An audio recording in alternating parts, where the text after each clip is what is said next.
All right, someone was asking or wanted a follow-up on the weBoost portable box that I made. And as you can see here, I currently have full signal.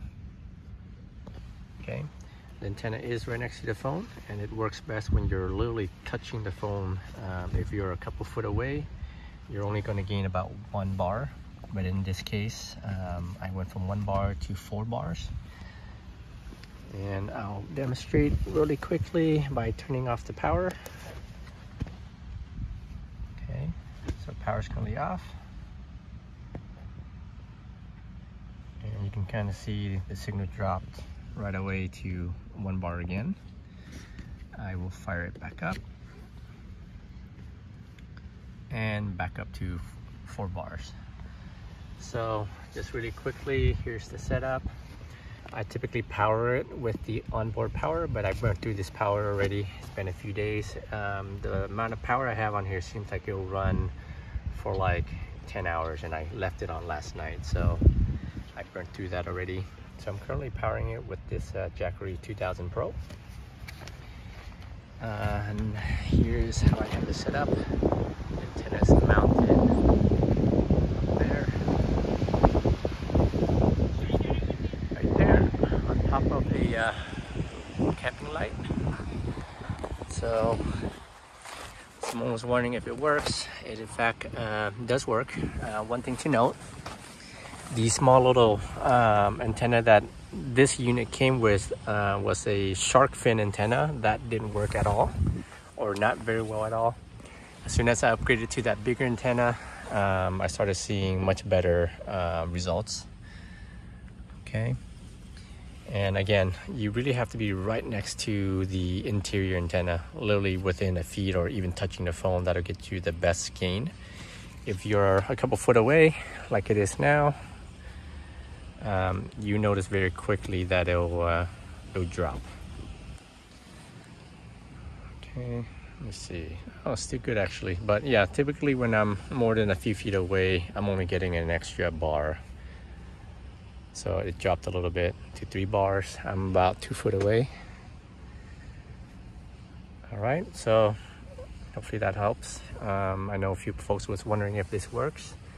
It does work, but highly recommended that you get the larger antenna. All right.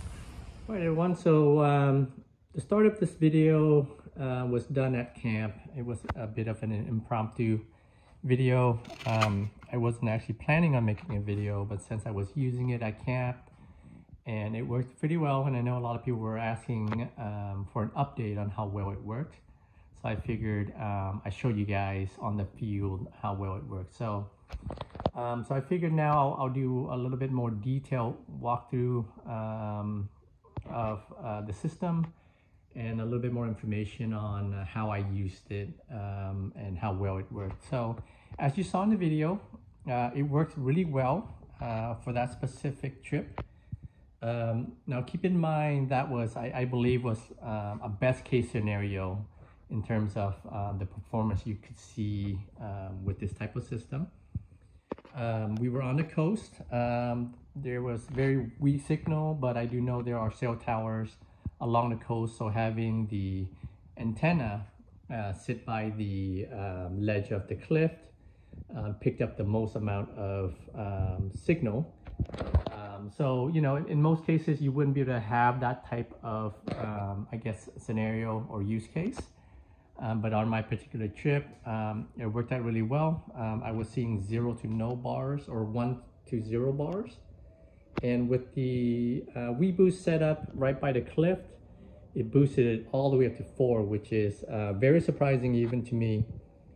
Typically you see an additional bar, if that, maybe 2 in a really, you know, best case scenario. But in that particular case, it went from 1 bar to 4. Now, a few things to keep in mind. A lot of people may not realize this, but you have to be very close to the internal antenna. Typically when people have these permanent mounted on their vehicle, it might be mounted a foot or 2 away from where their phone is. And, you know, within 2 to 3 feet, you might see 1 or 2 extra bars.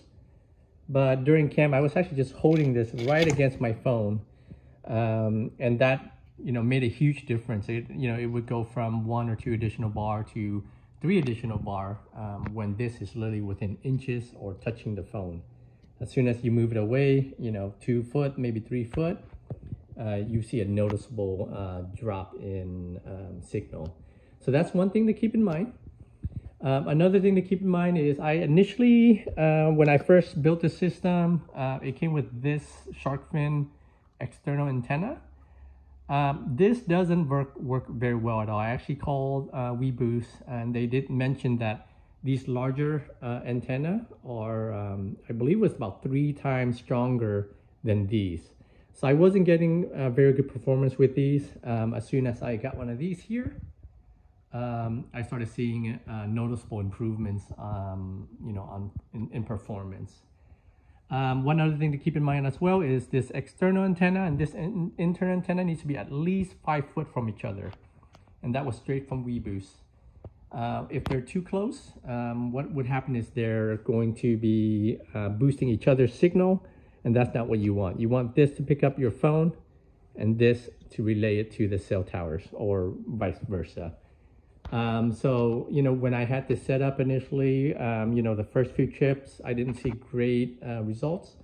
And I think I mentioned that in my initial video or in the comments of that video that, having this and just having it set up the way I had it, I wasn't very happy with it at all. And I was actually getting ready to just install this in my truck, just like how everyone else did.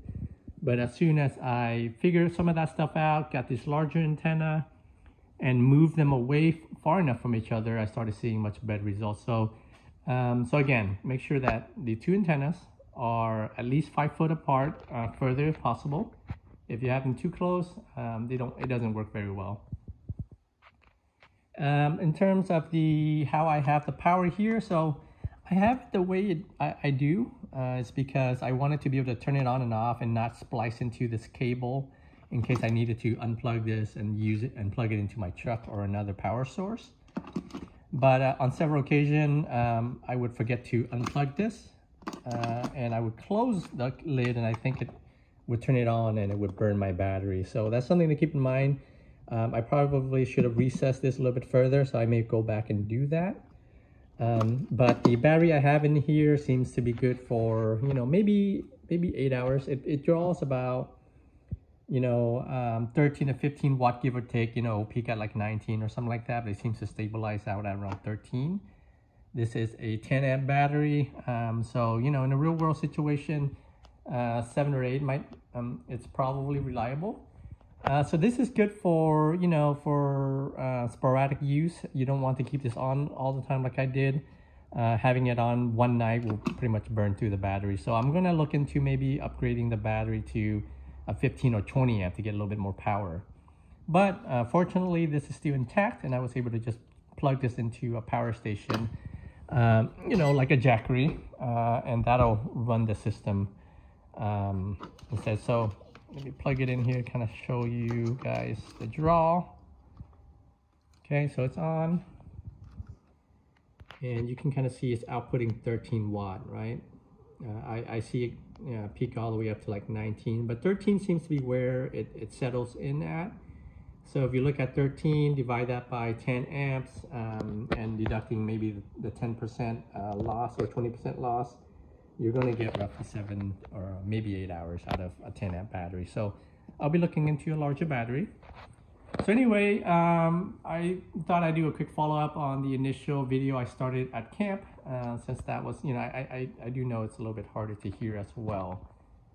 So anyway, if you guys have any additional questions, feel free to ask, and I'll try to answer them. Oh, one more thing.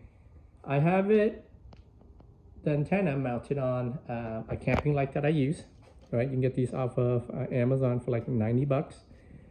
This extends up about 9 or 10 feet, so that'll bring the antenna, above the ground, maybe 10 feet, and that'll get you better signal as well, depending on your location. So this is how I have it set up. It's just, zip tied with alligator clips onto the post. Okay. Anyway, again, let me know if you have questions, and I'll try to answer them. All right, and for the people who don't want to go back and look at or watch the original video, this is what the internal looks like. Actually, I was wrong. This is a 12 amp battery, which is why I think I initially mentioned 10 hours.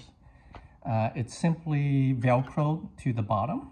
So it's, you know, it sits pretty well. I haven't had any issue with it moving around. The power from the weBoost is also just Velcroed onto the battery. Okay, and the battery is connected to the cigarette lighter plugs that I have wired to the top. And this can act as an input and an output, so I can technically use this to charge the lithium battery if I had the right plug created. But right now I'm just pulling it and charging directly from here. But here it is. It's just 2 cigarette lighter plugs, right, wired into the battery directly, which then powers the unit. There's an additional one here for charging my phone or whatever I may need it for. I just do that in there. And that's about it. I mean, it's very simple. It's just a box, right? And some cigarette lighter plug. And this plate I made out of, it's really just wood, spray painted black. On here, I actually also installed a thin aluminum plate thinking I would protect the internal antenna from the external antenna, but I don't know how well that's working. I figured, you know, the way they have installed in a car is there's a, you know, piece of sheet metal in between the two, since one is inside and one is outside. But so it just, you know, the plate just really sits in there. There's nothing holding it down. You know, I built it kind of snug, so with friction it holds it down, it doesn't move. So anyway, again, if you have any question, feel free to ask in the comments and I'll try to answer them.